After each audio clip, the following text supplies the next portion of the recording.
Hey guys, Miss Michaels in here. Today we're going to be talking about the standard form of our quadratic functions. That's going to be section 8-3 in our workbooks, and we're on page 336. So make sure you have your workbook out and you're following along with these examples here. If we remember last section, we were talking about vertex form of our quadratic function. So today we're just going to take it one step further.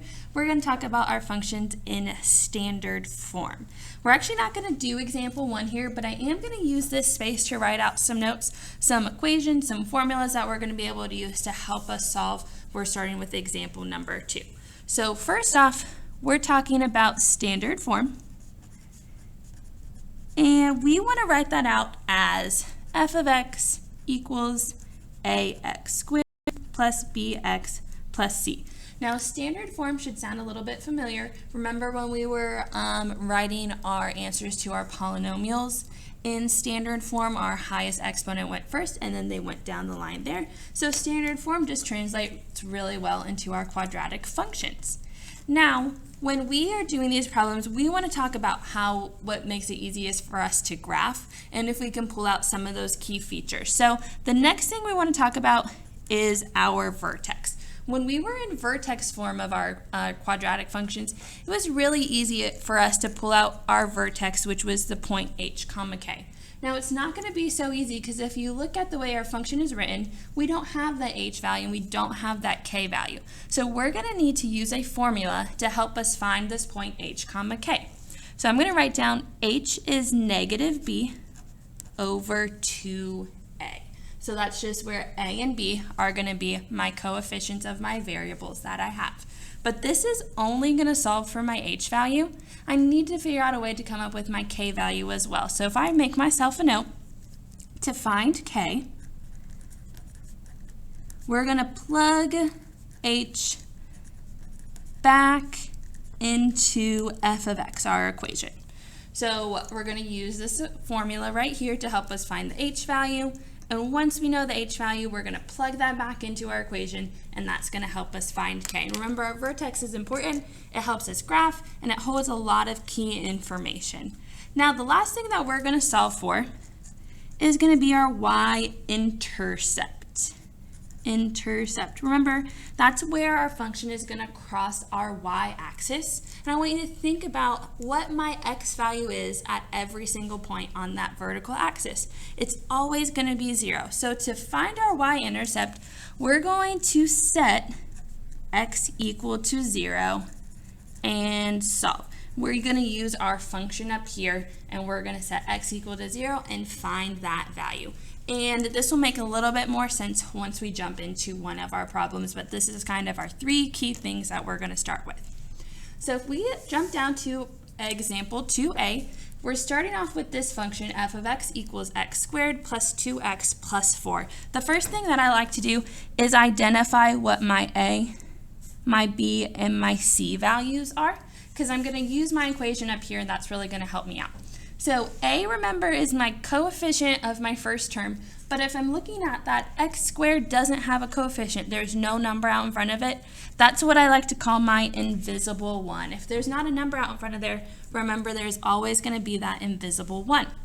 B is a little bit easier to see. There's a 2 in front of my x, and c is my constant number all alone, is just my 4. So I have my a, b, and my c values, and my question is asking us to graph each function, find the y-intercept, axis of symmetry, and the vertex of the function. What I always like to start off with is the vertex. So over off here, where I have some space off to the side, I'm going to find my vertex. Now my vertex is that h comma k. To find my h value, I'm going to do negative b over 2a. So all I need to do is plug in the values that I know. Here my b is 2, and so I'm going to turn that into a negative 2. And here my a value is 1, so I'm going to take 2 on the bottom and multiply that by 1. So we can go ahead and simplify that. 2 times 1 here on the bottom is just 2. Negative 2 divided by 2 is negative 1. So if we wanted to write out what our vertex is, our x value, our x coordinate, is -1. Now, remember, it's an ordered pair. We need to come up with our y value, so that's why I made myself this little note. To find k, we're going to plug h back into f of x. So I'm going to look at my equation here. Wherever I see an x, I'm going to replace it with my h value, which is -1. So to find k, I'm just going to start off with x squared. Wherever I see an x, I'm going to replace it with -1. So I've got -1 squared plus 2 times x, which is -1, plus 4.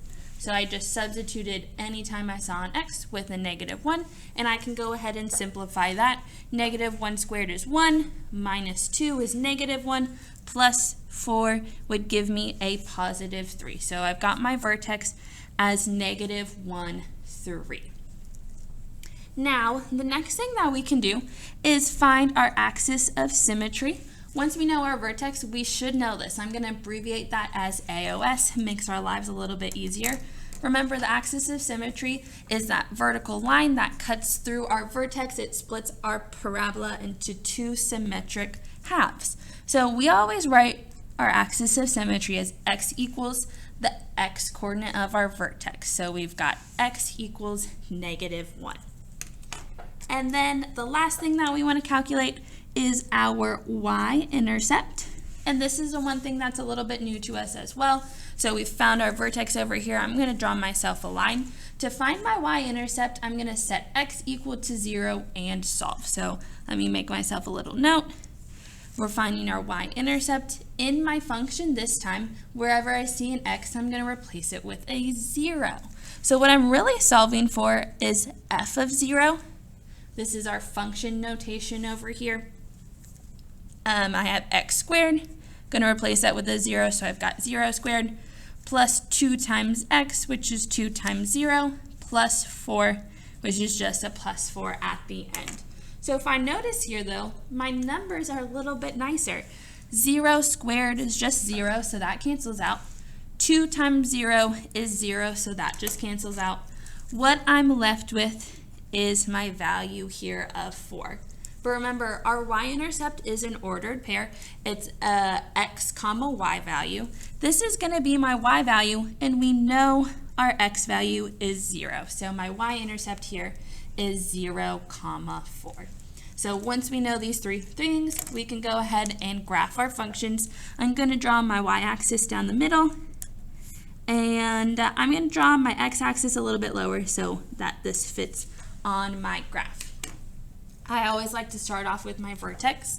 It's -1, 3, go to the left 1, up 1, 2, 3, plot a point there. We know our y-intercept is 0, 4, so I go over 0, up 1, 2, 3, 4, and I plot a point.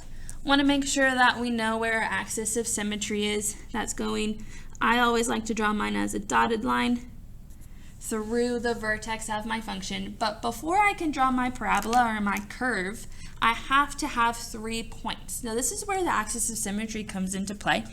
Notice how I have this point on the right side of my parabola. That means there's always one here over here on the left side that's symmetric to it. This point is 1 away from my axis of symmetry, so there's 1 away on the left side of my parabola. So I can draw another point in there.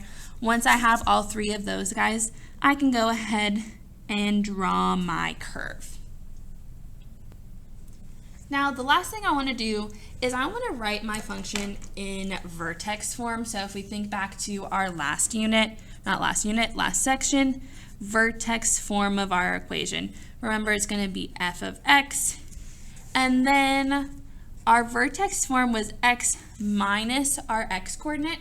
But here, if I minus a negative number, remember 2 negatives make a positive, that would turn into a positive 1 squared, and then we add our k value at the end, which is a 3, so we're adding 3. So that's just kind of tying in last section. Our vertex form of this equation is x plus 1 squared plus 3 as well. All right, that's example A. Example B is just the same, asking us the same questions.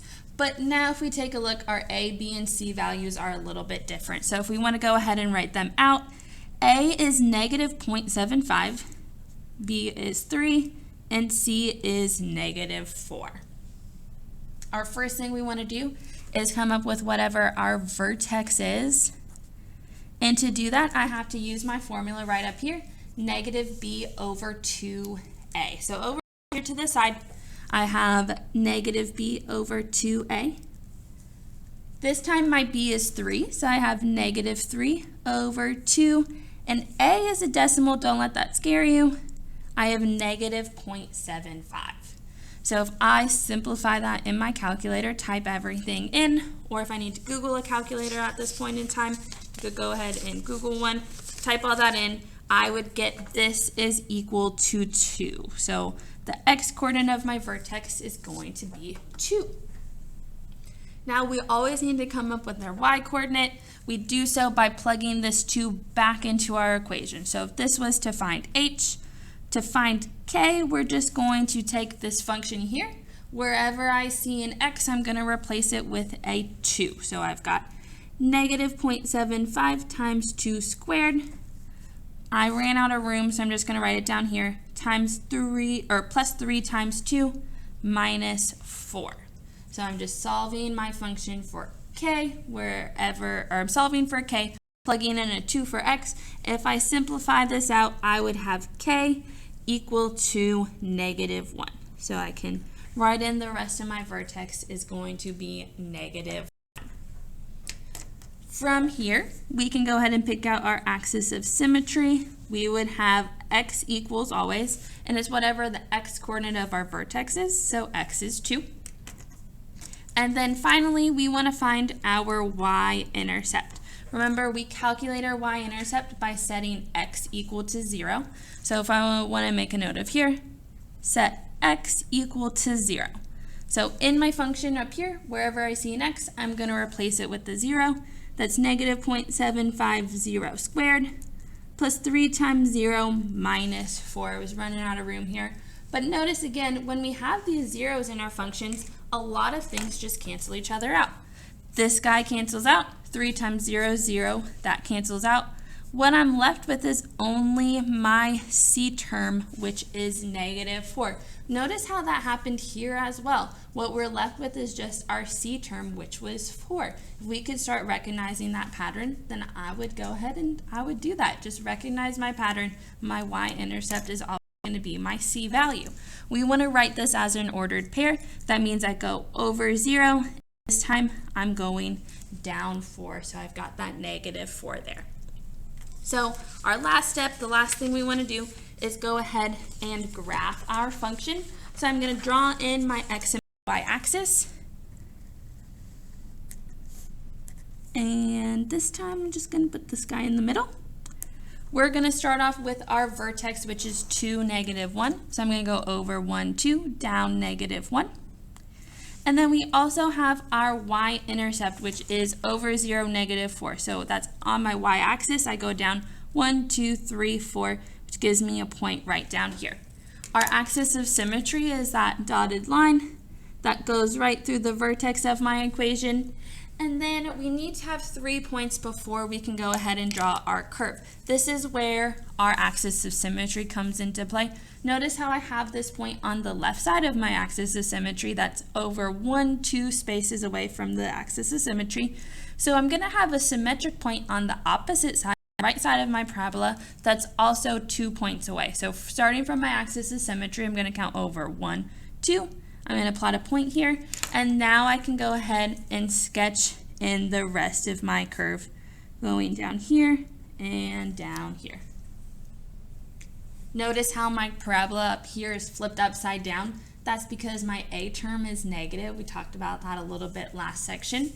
So we can pick out a whole bunch of information and graph our functions in standard form.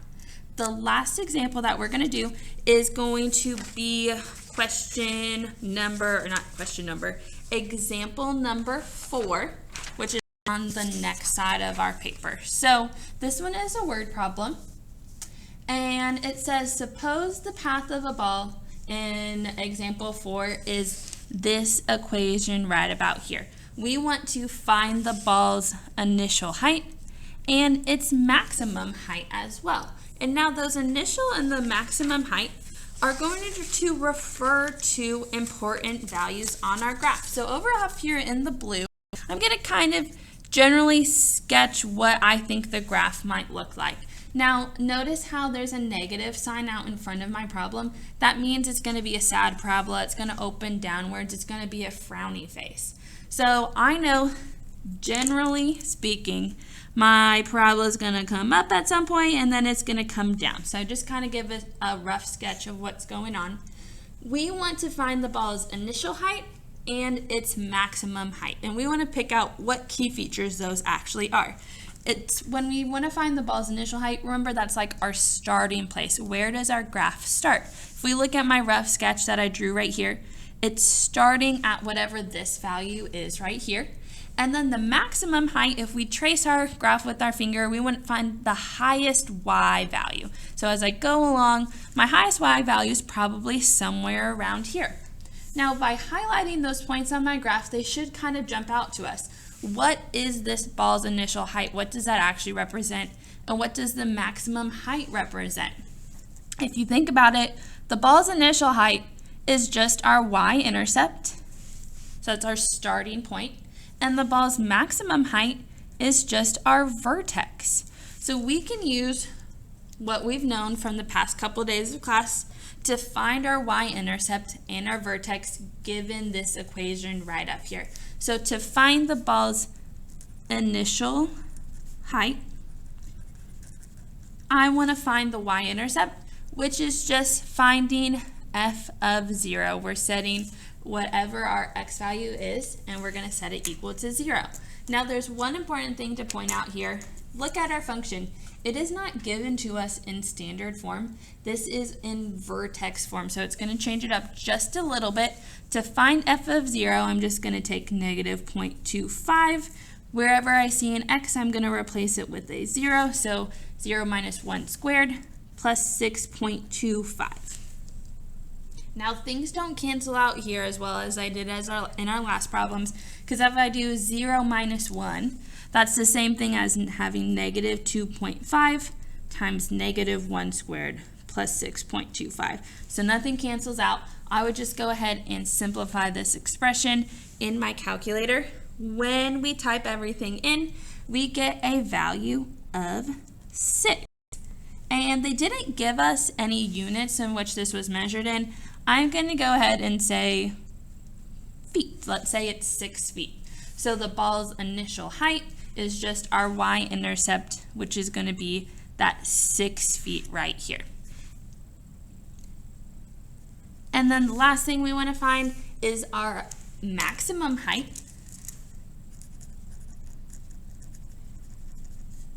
which we related to the vertex of our parabola. It's that highest point that it will ever reach. Now, when our function is in vertex form, to find our maximum height or our vertex, remember, we're just taking our h value, comma, our k value. So if we're able to pick that out, our vertex here is just h comma k, which is 1 comma 6.25. Now notice, remember, this is an ordered pair, but we just want to find the maximum height. This 1 represents our x distance, so we would go over 1, and then that 6.25 represents our y distance, which is 6.25 like feet up off of the ground. So when we're actually trying to find the maximum height, I really only care about my y value here. So to find the maximum height, identify the vertex, and then our y value is our answer. So my answer is 6.25, and if we keep our units the same, this one would be feet as well. We can put a box around our answer, and that's going to be our last example for our standard form of our quadratic functions.